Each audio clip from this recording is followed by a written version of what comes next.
আজকে আমরা আসরের পরে নিরিবিলি টাইমে ঘুরতে আসলাম টেকনাফ নাইটংপাড়া।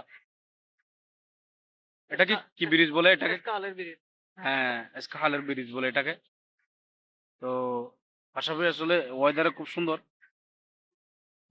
দেখেন ব্রিজটা খুব লম্বা, নতুন করে আবার মেরামত করছে। মাঝখানে এটা ভেঙে গেছিল।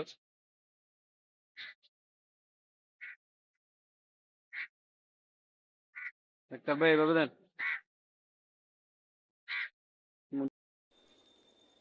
এটা ব্রিজের উপরের অংশ। দেখুন খুব অসাধারণ করে তৈরি করা হয়েছে এটা।